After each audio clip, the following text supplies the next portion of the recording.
Welcome to Think Big with Dan and Qasim. Join hosts Dan Melnick and Qasim Masood as they explore big ideas, limitless possibilities, and engage with visionaries, entrepreneurs, and thought leaders who dare to dream big, get inspired, motivated, and find practical tips for personal growth. Think big, dream bigger, and ignite your potential. Welcome to Think Big with Dan and Qasim. If you want to go ahead and introduce yourself, tell us where you live and what you do. Okay, great. Well, my name is Velinda Cox, and I guess what I do is really try to help others be successful, if I was to say it in sort of a nutshell. But I'm currently living in Chicago, in the center of the United States. I've lived in 5 areas of the world through my career, and a lot of experience there that has brought me to where I am today. And today I'm in a nutshell, really trying to help businesses and individual leaders be more successful with what they're doing. So I can talk more about that later as you want. Awesome. So I'm curious if you can just explain to our audience kind of like what that means exactly and kind of how you got into this. Gosh, I almost feel like I need to go backwards a little to talk about what I've done to get to this point. Because I would say that growing up professionally is a journey, and you have a lot of opportunity to get different skill sets and experiences as you kind of take your journey. Things to me about success and growth are really wrapped around people and what you can do to help others be successful. So throughout my career, I started early in sales and grew up through that, moving through geographies and larger areas of responsibility. But the consistencies with, a high level of commitment, a lot of resilience, and an extreme amount of passion have, helped me develop that journey and to be successful in everything that I've done along the way. I also would say learning consistently was theme for me. So having an open mind before growth mindset was sort of a key kind of go-to word. And I could give a couple of examples of that. Maybe if I was to go back about 15, 17 years ago, I was in a sales geography for a region at that point, leadership role. And at that point, I didn't have any analysts reporting to me. I didn't really have a lot of data. And I wanted to understand more about like the objective outcomes, like targeting. So I kind of stepped back and did a lot of research myself, the market itself, and really looked at, what we had to go to market, our products, our solutions. Was the value proposition right? Do we have the right talent and resources leveraged on delivering that? And through that bit of research, that sort of stepped sideways for a minute before going forward, it gave me the opportunity to understand a lot more. Well, it paid off because that year we had the #1 region with the sales results. And less than a year later, I got a promotion with my first vice president level role. And maybe 6 or 7 months later, fast forward from that, my company was acquired. We were a distributor for multiple manufacturers, and we were acquired by a large manufacturer. And then I spent the next year working with the leadership at that manufacturer company, trying to do the integrations. That's resources, technology, infrastructure, planning forward, a lot of change. But I guess they liked what my contribution was because I was promoted and moved to the U.S. corporate headquarters at that point.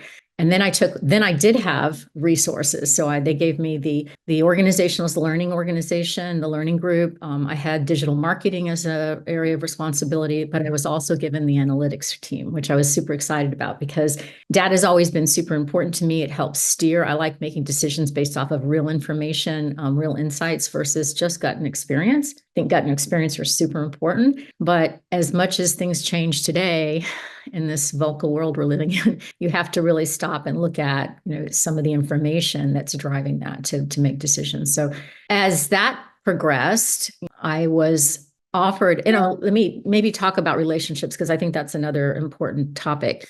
So building relationships, I think, is key to success throughout your career, but they also help you with your own personal success. So in that role, when the acquisition took place, I was working with a few key leaders that were from Japan and from the US operation.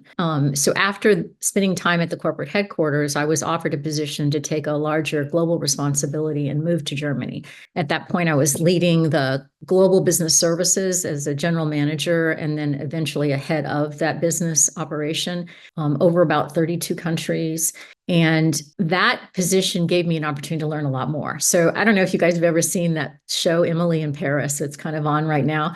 I laugh a lot because I'm watching it with my husband because so much of it was my experience, right? I was this vivacious, very outgoing American that showed up at the board table with all this energy and ideas, and they kind of gave me a lot of looks like, calm down. You're in Germany. We're very process oriented. We'll get to you. But eventually, I think that they saw value in this outside perspective. We had a lot of fun, and I learned a lot about cultural sensitivity, the difference between, for example, a meeting starting at the very minute it's supposed to in Germany versus in, say, Italy, Spain, or Portugal, where you might be an hour and a half after the agenda. It's time to start because there's just a more relaxed meeting environment. But I think during that responsibility over direct and indirect distribution and that many countries and diversities, it gave me an opportunity to not only sort of be sensitive, but also learn about how in different environments you need to behave differently. And in different aspects of problems or challenges, there's always opportunity to think, but listen and contribute. Doesn't always mean that it's your ideas. Sometimes contribution is just soliciting the ideas out of others, having an open mind, but also encouraging others that may not even feel that they have a voice, an opportunity, or a platform to bring those voice and ideas to the table.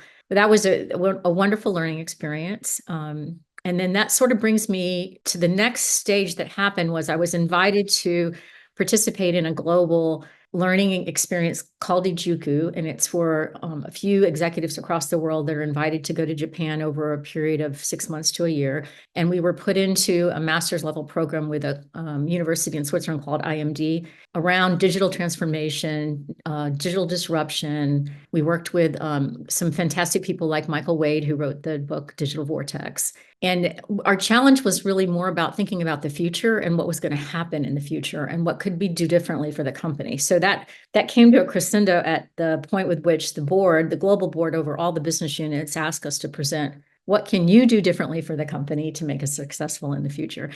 And in my presentation, which they only allowed us a couple of slides to tell this story, I wanted to bring e-commerce to Konica Minolta, which had nothing to do with specifically the roles that I had earlier running large sales organizations, strategy, marketing, analytics. But it did have the need for all of that because e-commerce crosses every function in a business. Every business operation aspect has to touch that. I presented my idea, but it wasn't received enthusiastically, let's say. They kind of just looked at me. But I was really persistent. So over the next 6 months, more information, every time I could get a hold of anything that had to do with manufacturing and how new manufacturers were getting, or existing manufacturers were getting double-digit growth out of the new e-commerce endeavor that they had done as a new channel, I was pushing that back to the board members and to the leadership of key influencers across the world, basically in APAC and EU and US. Well, fast forward a few more months, and I received a phone call from a board member that said, Velinda, we've decided to give you funding, and it was a significant amount of funding, and resource, and if you would take the leadership for the strategy. So I wrote a white paper on everything to do with the ecosystem requirements, technology, people, process, how we could go about the development of the software, which would be the best software, et cetera.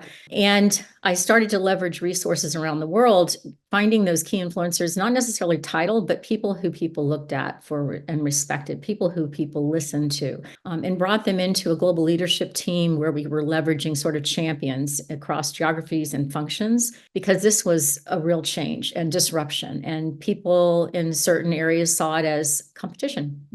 They saw it as, well, that's not going to succeed. Why do we need it? We're a manufacturer. We have distribution partners and direct channel, and they're doing fine. But the industry was starting to shrink at the same time. So I think that the leveraging of the people resources and the combination of a bunch of really talented people leveraged around a purposeful mission brought it the realization of 3 countries coming on board the following year with e-commerce. And we started to sell products to people that had never bought from us. So in our CRM, I was seeing data that was showing these buyers were companies that weren't on the target list for our direct sales organization, or that our indirect organization wasn't selling.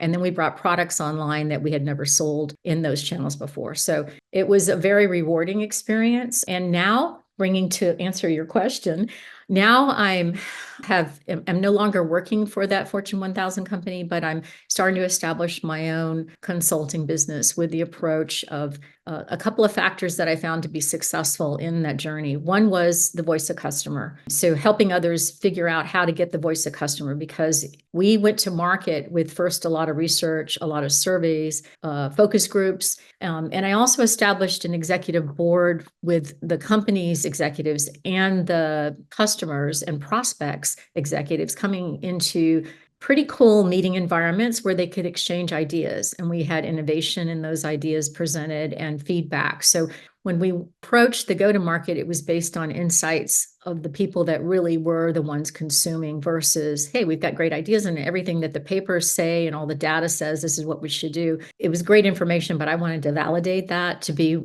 really what was out there today and what was the customers for the products that we were serving really wanting, or services we were serving really wanting.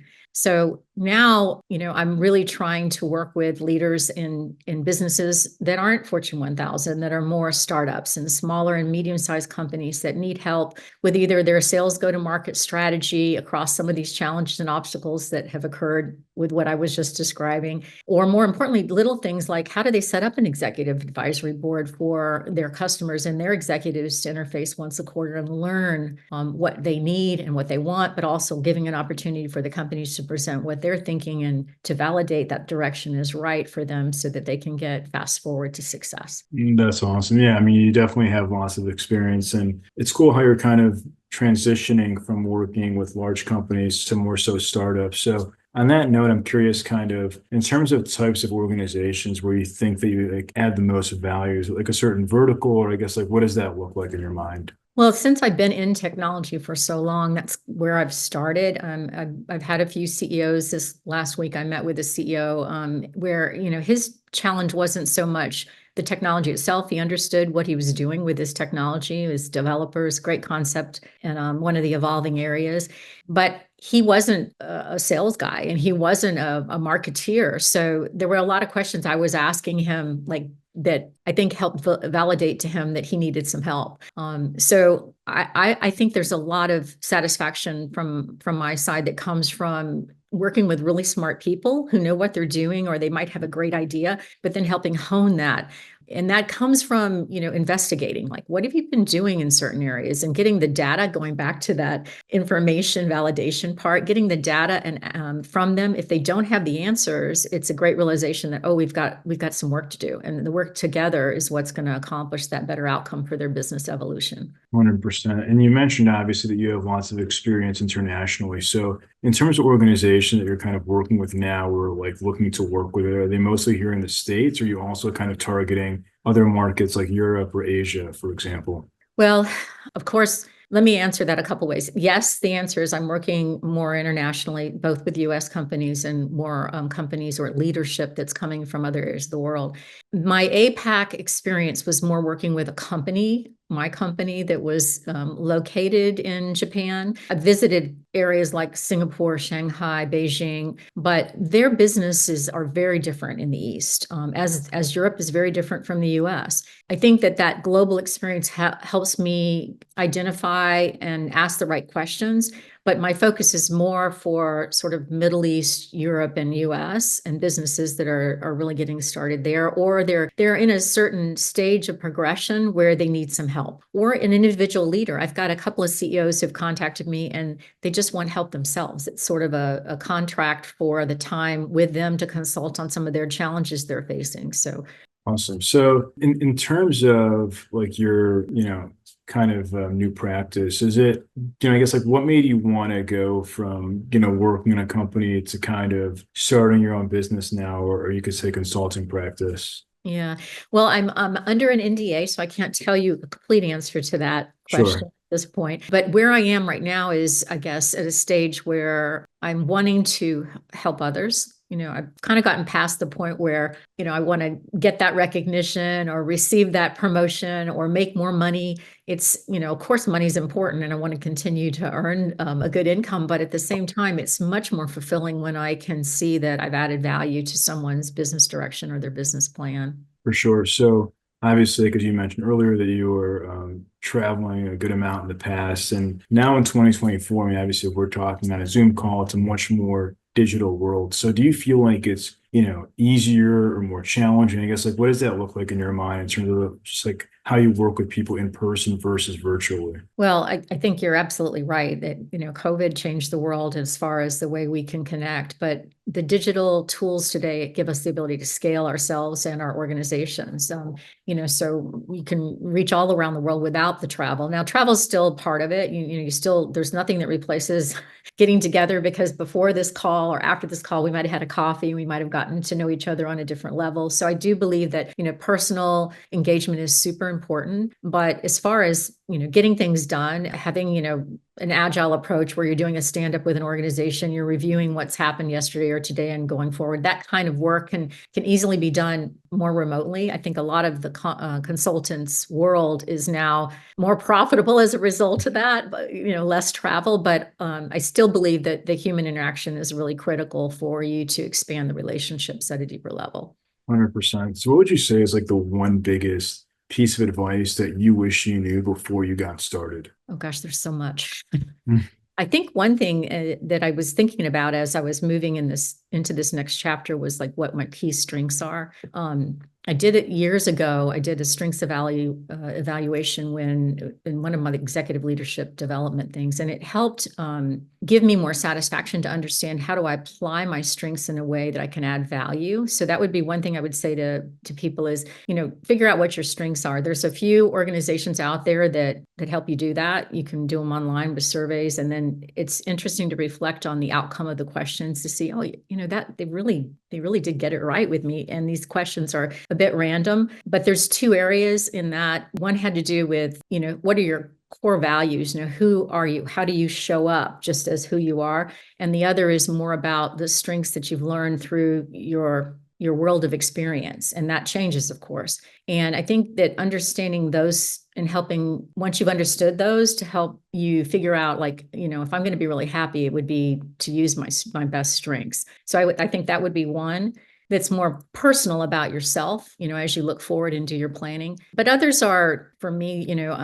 continuous learning is a big one. It's one of my drivers. It's one of my strengths, is that exploration of information, that it gives me a thrill to learn new things about sometimes random topics. So I would say people need to always have an open mind. If you get that fixed mindset where you've been successful and everything that you've learned up to now has got you to where you are, and you're going to continue to do that for the rest of your life, you're in trouble, because the world changes so quickly, and it's never been moving as fast as it is today, and it will never move as slow as it is today, tomorrow, right? So that learning aspect is just huge. That would be more the second thing I would say, is just keep learning, keep asking questions, and surround yourself with people that aren't like you.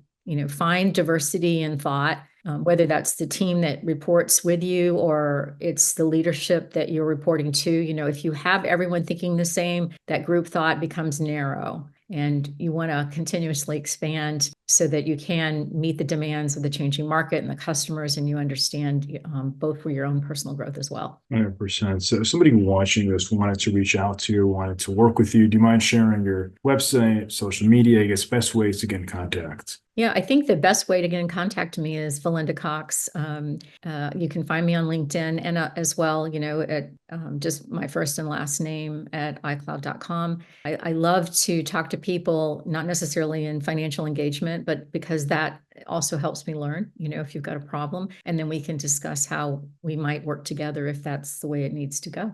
Awesome. Well, thank you so much for your time today. Thank you so much. And you have a great afternoon. Bye-bye. Thanks. You too.